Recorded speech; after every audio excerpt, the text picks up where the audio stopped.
Look, we are in Uganda because we are here to try to establish very good relations. KCC is a club that is very close to our hearts as Mamelodi Sundowns, but also Uganda as a nation, and from a political sense in relation to the two countries where there's a very strong political relevance between South Africa and Uganda. And also through trade and many other political relations.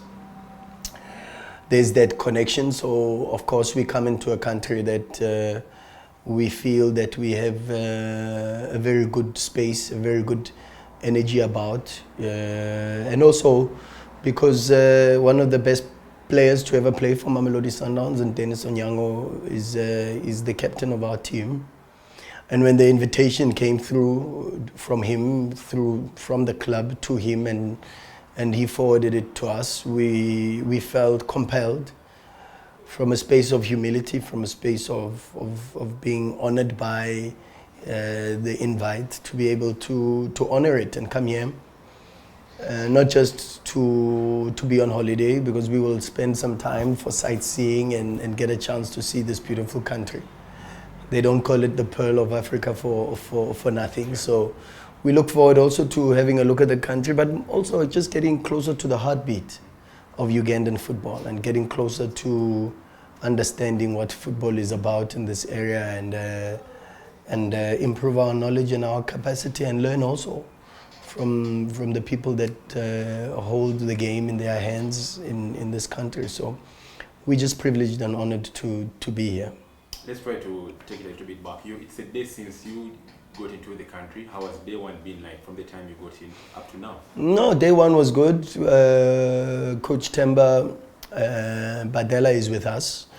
That makes it even better when you've got good company, but also competent company, because he's one of the coaches that I personally believe has a huge role to play in the future of football, not just in South Africa, but on the continent also.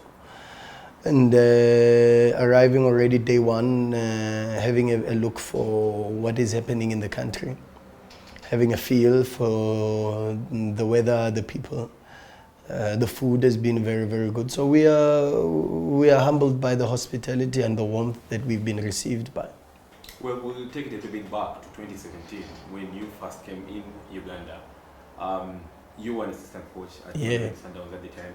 The current head coach for KCCFC was also an assistant coach. Unbelievable, yeah. For KCC at the time, is now the head coach. At the time, Mamelodi won that game. But, I mean, since then up to now, I would say so much has happened. You're now co-head coach, he's now head coach. How has the experience been like for you? Definitely, I will not ask so much about him, but then for you.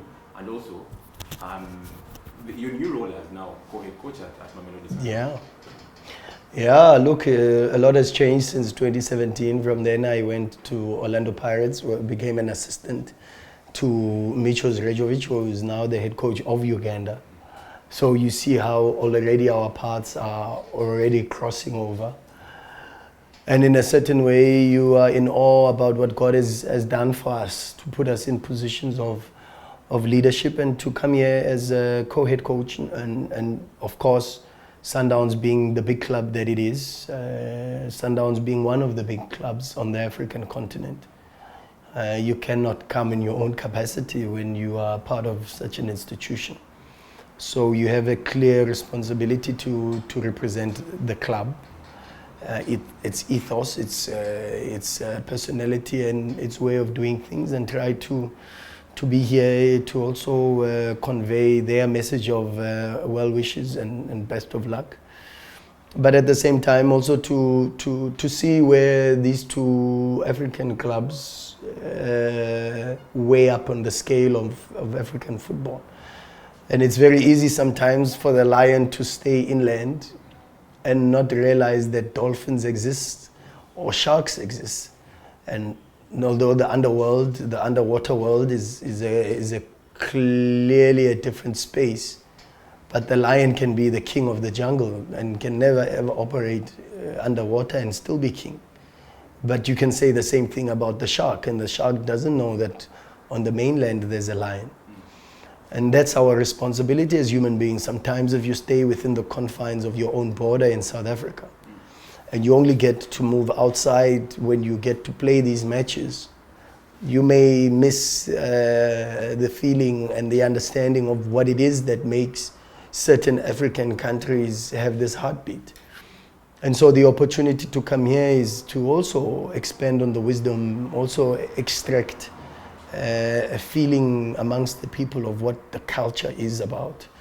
And when you have a better understanding of the culture, it's easier to profile the team. And when you can profile the team, you have a better understanding of what makes football here in KCC what it is today. So over and above that, we just appreciate the opportunity to be here, to learn and to interact with our colleagues, and see how much of a contribution we can make. Well, thank you very much. We'll talk about you've already met the head coach, Mokwena, yes, the technical team. Yeah. Definitely, we do want so much, you to give away so much from what exactly you guys have shared. But in summary, apart from the whole knowledge sharing, people could think maybe you're here to coach or something. What exactly, apart from the coaching and maybe helping out with the team, in terms of classes and what things are you going to be talking about with these players? And what are some of the things you could have shared in summary? Look, we've had numerous discussions about football. It's been very good, and the football discussions have been very good. We plan on doing a bit of video analysis with the players and take them through some performance aspects within their game. It's been very interesting to see them play two different types of ways, with wing backs in the first half today, and with full backs in the second half, and maybe with possibilities also to create different schemes. But I think one of the biggest aspects that I can take out, particularly from the head coach, is a sense of humility. Very difficult for coaches to open their doors for other coaches to come in, observe, and critique even. And this was the message that the coach delivered, is come in and critique. But I then had to quickly say to him, you'll be very surprised at how much we can learn from you, and how much we can take out of some of the good things that you are doing. And we can already today, when I saw a different moment on the pitch, I could immediately go to Sundowns in my mind, and I jotted a note to say, this is what I want to improve next season for Sundowns fullbacks. And so already that happened because I saw an action with KCC. And so a lot of huge compliment needs to be given to the coach, and for his humility, for his desire to learn and to improve, but also for his sense of brotherhood. It shows he's got a lot of assurance, he knows himself, he believes in himself. And I think that's one thing that I take out from him, is this ability to open doors and allow people to come in and interact and see how much you can learn. So I think that's been probably one of the biggest takeouts so far. We'll definitely talk about continental football now. Yeah. Sundowns, very regular on the continent. As for KCFC, been there in 2018. That's the last time we were there, in the group stages. The following year has been qualifiers and not making it, almost there but not getting there. What does it take to be a mainstay on the continent? Because those are the objectives the club sets out to have at the beginning of the season. And sometimes we do not realize this. Sundowns has had it, has won even the Champions League before. What does it take to be a mainstay on the continent? Well, it's a very difficult question, but of course, the number one, and it's even worse or even a stronger responsibility with a club like KCC, where only one club has a spot for Champions League. And therefore finishing second relatively means nothing for the football club. In South Africa, you could still finish second and accept the achievement of qualifying for Champions League, even without winning the league.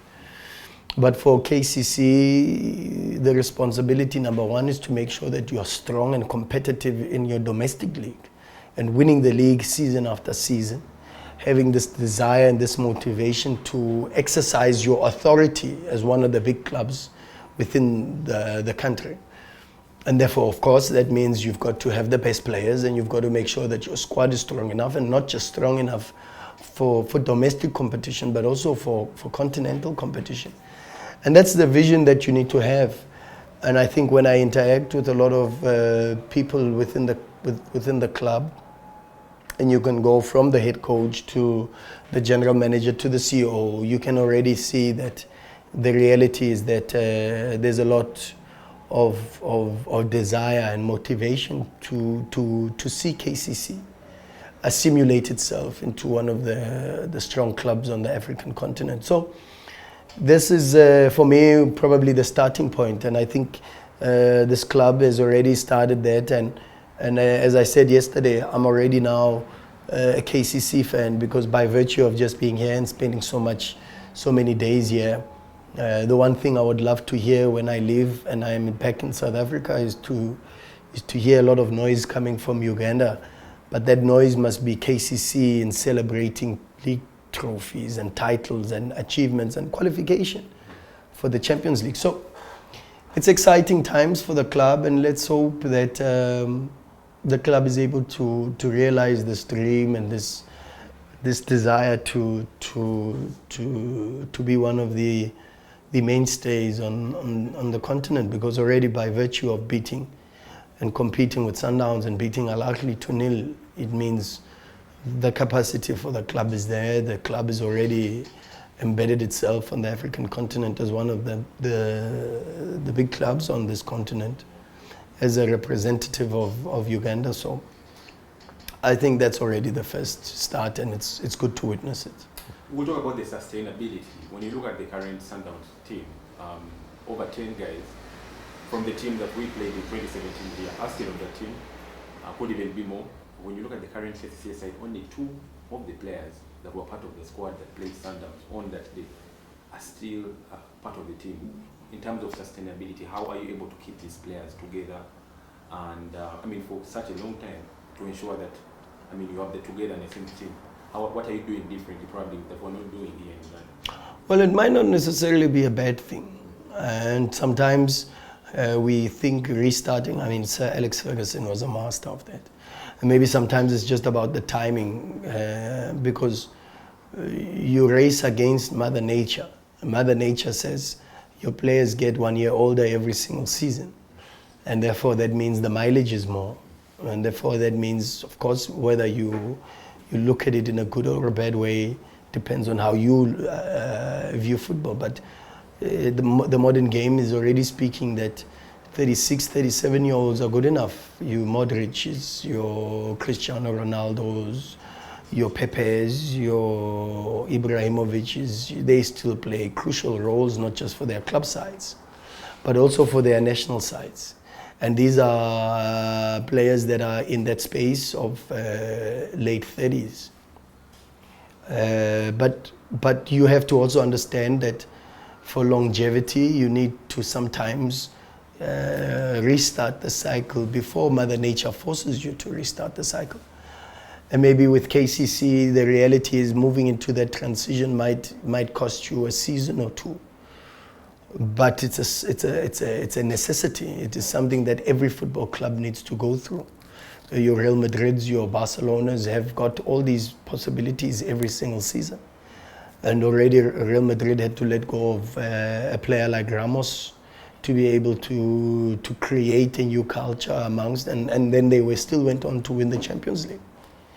So who would have thought that Lionel Messi would leave Barcelona? And he has left Barcelona, but they now start a new cycle. So KCC, excuse me, KCC having that responsibility to restart and refresh is not necessarily a bad thing. Of course, it's about the timing. Are you doing it at the right time? And then it's about the investment and the recruitment. And to say, are you replacing what you have lost with the same level of quality or even better?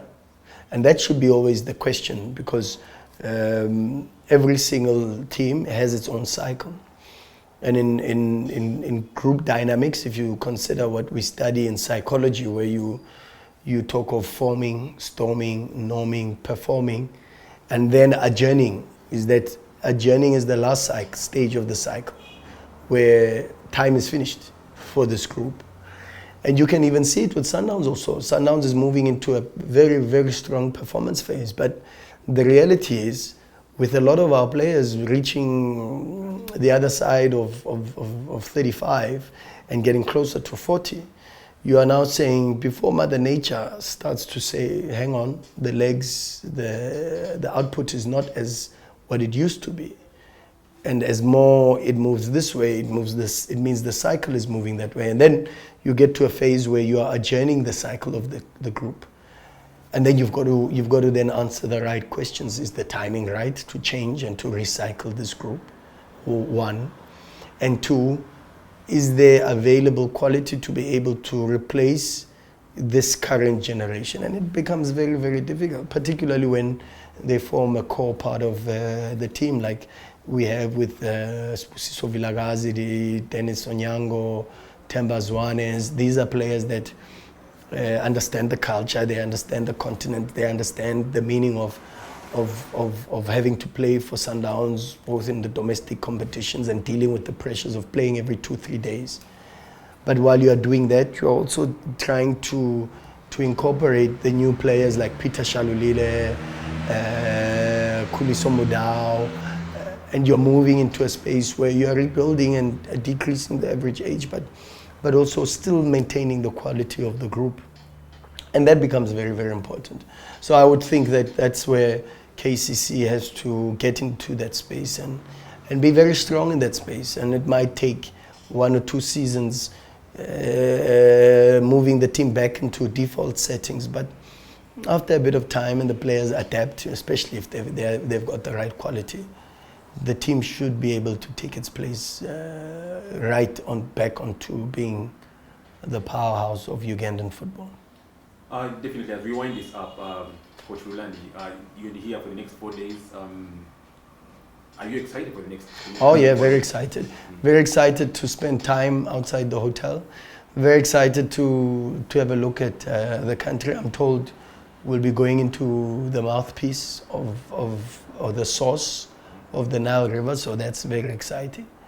Very exciting to interact with more people and make new friends, which is something we love doing.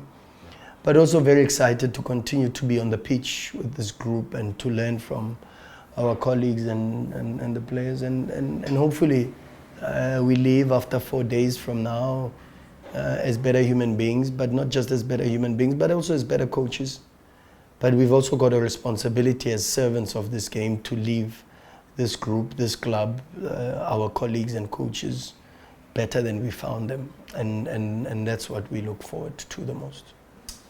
Definitely, as you wind this up, your message to a budding coach out there, coach who is trying to come up. We have quite many in Uganda.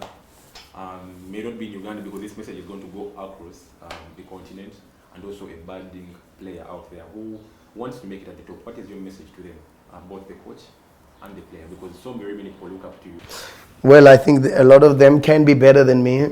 I always tell people that there is nothing special about me. I've made probably the most mistakes and the worst mistakes than everybody that I know. There's nothing special except work ethic and the willingness to sacrifice, and that is what I would give regardless of what profession, be it a player, be it a doctor, up-and-coming coach, an up-and-coming media enthusiast, an up-and-coming politician. The reality is it doesn't matter what sphere of influence you are in, but the reality is you've got to, if you want to make it, you've got to be extremely relentless with your work ethic, but also at the same time be arrogantly passionate about your work and the work that you are involved in. So that would be my advice. Work hard, be relentless and obsessed. That borderline obsession is very important. But also manage your career. Don't manage the talent, manage the career, because the talent means you train well, you work and you listen to your coaches for 2 hours. But managing your career means, what do you do after training? What do you do when you're at home? What do you eat? What do you drink? What music do you listen to? How do you invest your time off the pitch? So those are the things that maybe from a cultural perspective, are not so strong within African football. But if you look at the European space, the best players in the world are players that invest their time not just into their talent. Of course, I train well and I dribble well and I run for every training session. I give 150%. But really, at the highest level, the talent is not enough to carry you through to achieve big and great things. So that would be my advice, and that would be the same advice I would give to coaches, you know. Well, thank you very much, Coach Rulani, and hope to have another chat as you wind this up. That will be